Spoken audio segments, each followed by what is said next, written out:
हरिओम. नारद भक्तिसूत्र, योगदासांचे प्रवचन, अनुवाक 6. भक्ती म्हणजे सत्संगामधील व्यत्ययांपासून मुक्ती. सूत्र क्रमांक 46. क तरती मायाम य संगान त्यजती यो महानुभावम सेवते यो निर्ममो भवती. मायेतून कोण तरून जातो? भवसागर पार कोण करतो? जो संग परित्याग करतो, जो महानुभावींची सेवा करतो, जो ममतेत अडकत नाही, तो भक्त तरून जातो. मागील सूत्रांमधून देवर्षी नारद मुनींनी दुसंगतीमुळे काय होते ते सांगितले. दुसंगतीमुळे भक्तीमध्ये व्यत्यय येतो. यास्तव सत्संग करावा. सत्संगामुळे माया तरून जाता येते, हा भवसागर पार करता येतो, असे ते या सूत्रात सांगत आहेत. आपल्याला या जगतात जे वस्तुदर्शन होते ते सर्व भासमान आणि मिथ्या आहे, असत्य आहे. कारण आपल्याला जे काही पंच ज्ञानेंद्रियांनी आकलन होते, ज्ञात होते, ते सर्वच्या सर्व आपल्या मनाचा भास असतो. आपल्याच समजुतीचा खेळ असतो. ती एक भगवंत श्रींची लीला असते. यालाच येथे माया असे म्हटले आहे. स्त्रीकडे तिचा पती पत्नी या नात्याने पाहतो. तिची मुले तिच्याकडे माता म्हणून पाहतात. घरातील इतर मंडळी तिच्याकडे सून, भावजय, आते, आजी, बहीण, काकू, मामी अशा अनेक नात्याने पाहतात. घराबाहेर तिच्याकडे मैत्रीण, सखी, एक नागरिक म्हणून पाहिले जाते. काही कुबुद्धीचे लोक तिच्याकडे सौंदर्य, एक उपभोग्य देह म्हणून पाहतात. परंतु स्त्री ही स्त्री म्हणून पाहिली जात नाही. वास्तवात ती एक स्त्री आहे हेच एकमेव सत्य आहे. नेमके तेच लक्षात घेतले जात नाही. याचे कारण प्रत्येकाची तिच्याबद्दलची असलेली निरनिराळी वेगवेगळ्या प्रकारची असलेली माया हे होय. प्रत्येकजण तिला आपल्या भावनेने तोलायला पाहतो. प्रत्येकजण स्वतःच्या भावभावनेप्रमाणे तिला समजून घेतो आणि मग त्याप्रमाणे तिच्याशी व्यवहार करतो. याचाच अर्थ तिच्या मूळ स्वरूपात तिचे आकलन केले जात नाही. म्हणूनच ते असत्य मिथ्या ज्ञान आहे.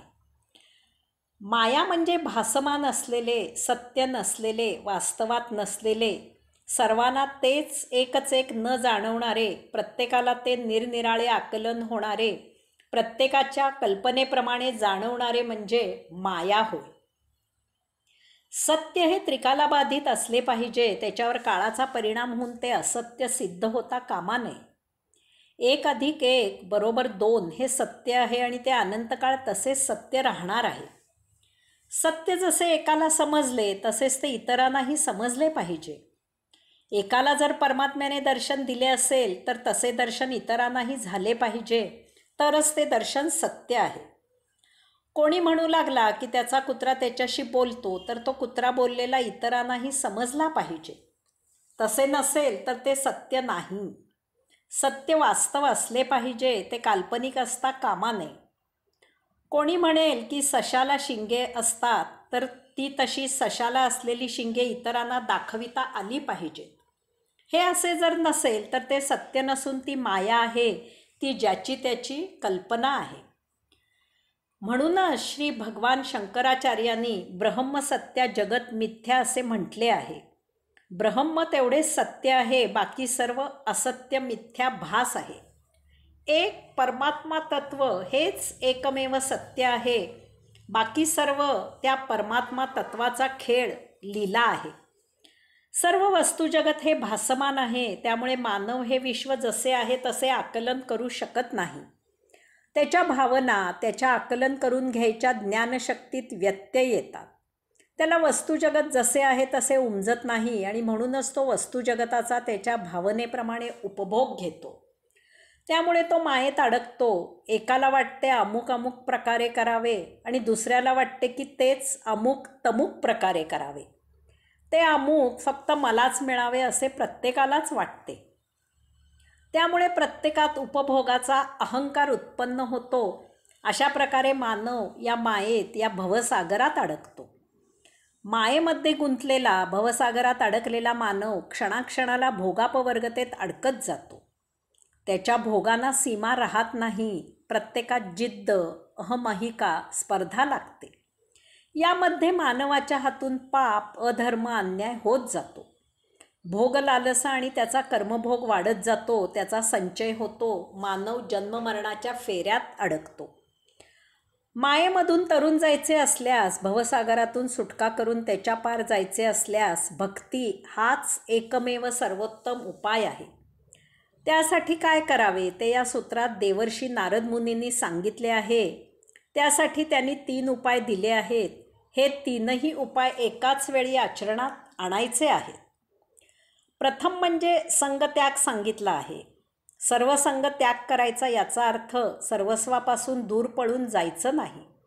कारण जरी एखादा सर्वस्वापासून दूर पळून जाऊ लागला तरी त्याच्याबरोबर त्याचे मन आणि देहादी इंद्रियही पळून त्याला तो जेथे जाईल तेथे चिकटून बसतील.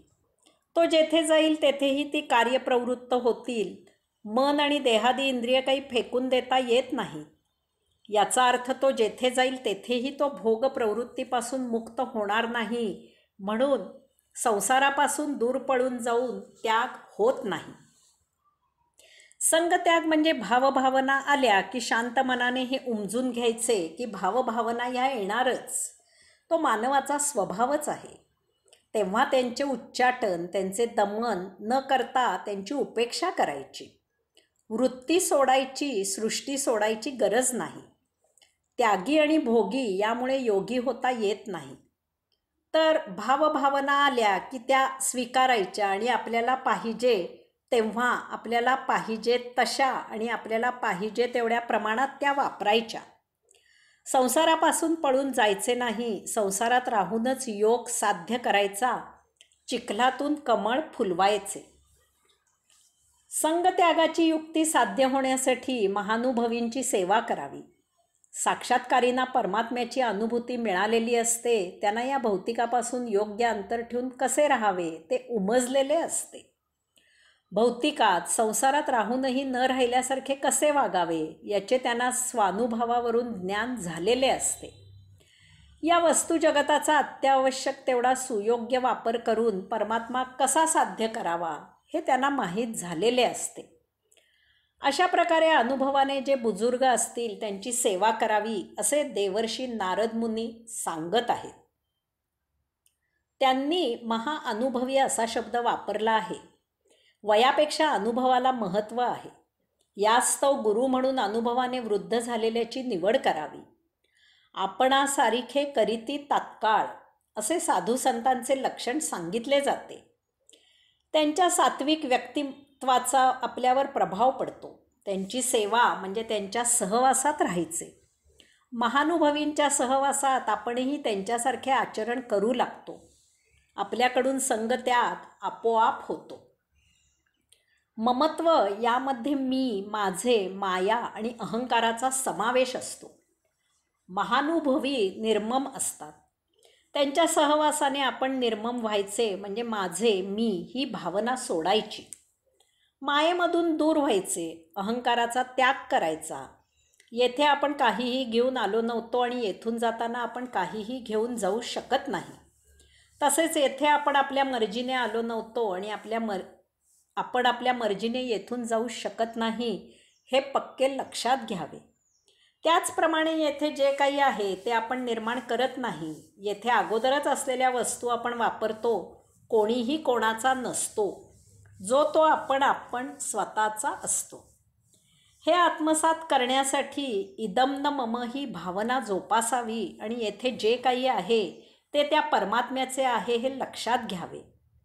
महानुभवी या भावनेने या जगतात वस्तू जगताचा वापर करतात. आपणही तसेच वागावे. हरिओम.